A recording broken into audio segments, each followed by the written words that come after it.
but still. Do we have a break here? Yes, a minute. There's bars up.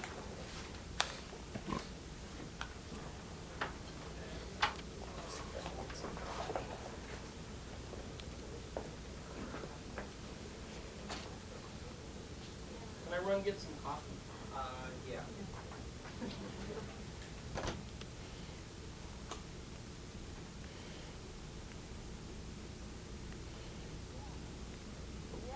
Carrie. Yeah. All right, terrific. We're going to go in 10, 9, 8, 7, 6, 5, 4, 3, 2. Carrie, you've got another book out. This is your second, SurenderThe Pink. In your words, what is this book about? Well, it's about a girl that is a soap opera writer, and it's during the writer's strike, so she has a little too much time on her hands. And she finds out that her ex-husband is dating somebody new, and it's a successful relationship. And so she goes across country and follows him around, and follows him and his new relationship around, and forces a confrontation and hides in the closet in his house and basically makes a fool of herself. Now, how did you come up with this novel?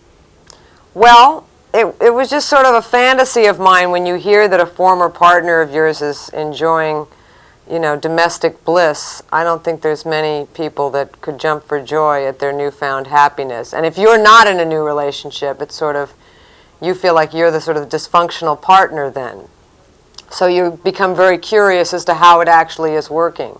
And since men generally tend to fall into a new relationship almost immediately, I think there's a lot of women that get into this situation where, you know, you hear that usually there's some saying that I heard from somebody the other day, which is, men leave women for other women and women leave men for themselves. So that if you split up and he's left you, he's probably with somebody else. So that was in this situation what happened. What do you think would appeal people to read your book? I don't know. I mean, if they liked my writing, if they liked my first, it's, you know, it's hopefully it's funny, you know. It's about female sexuality, and I hadn't seen a lot of stuff out there about that, and it's kind of dealt with in an ironic manner. Now, you've got a film coming out, or it's already out, I mean, almost concurrently, Postcards from the Edge. Are you afraid that people might see that film and take their opinion on that and decide whether or not they want to read more books or see more films that are done on it?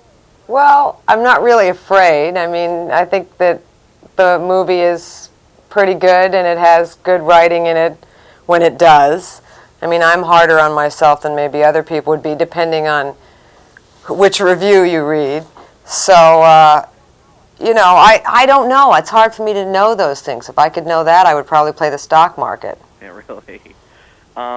Will you turn this book into a film? Well, I have to adapt it, yes. And I usually use it as sort of a jumping off point, although in this book there's a lot more of a plot than I had in Postcards. I pretty much had to throw that book out and do 6 drafts to make it work. But because I had done that, it helped me to structure and plot this book a lot more. Are you tired of people trying to, you know, say that both books or any of the writing is so biographical when it's not? Well, I mean, the emotional stuff is close to me, but it is a sort of way to trivialize what I do. It's kind of like, you know, my life is constructed in a way that lends itself to movies or books, depending on your opinion of my work.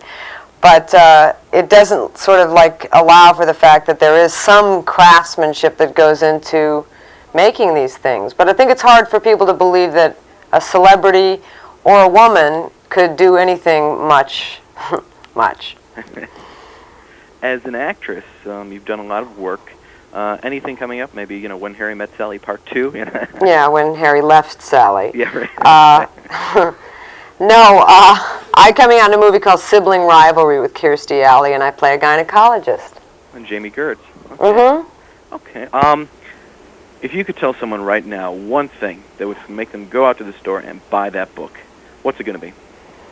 There's a lot of really inside sex stuff, and I think you'll recognize all the people. I don't know. I'm not good at that. That's like asking me to sell sort of something like a vegetable, I think, or something. You know, it's funny, I think, in a kind of a tragic way. So, you know, it's about chick stuff. So if you're a guy and want to know about losing your virginity and so forth, and if you're a girl and want to reminisce about it, maybe you'll like my book. Who is Carrie Fisher? I have no idea. I'm trying to find myself on television before somebody bigger does. No, I don't know. I'm somebody who's made up of a lot of different parts, and I have a lot of different jobs. Whoever she is, she's sort of busy and overexposed. And what can we expect from any other novels? I mean, do you have any ideas or anything coming up? Well, my mother thinks that I should write some historic novel about the Greeks. So I'm thinking about doing that for the next one, so that they don't say that it's me and my family and my ex-husband, and that it's all just stuff that happened. I appreciate the time. Okay. Real quick, if we can get you to do a promo with your book for being on the show, where you just say, "Hi, I'm Carrie Fisher. I have a new and very interesting book," or something like that. Surrender the Carrie, Pink. so we don't have to talk to Barry Blake on Inside Entertainment, and you can phrase it and do it any way you want. Okay, I guess we have to do it fast. Hi, I'm Carrie Fisher, and I've got a new book, Surrender the Pink, and they told me to tell you that it was interesting, and I hope that it is, and I'm talking to Barry Blake on Inside Entertainment in Chicago. I appreciate the... Going straight to Houston.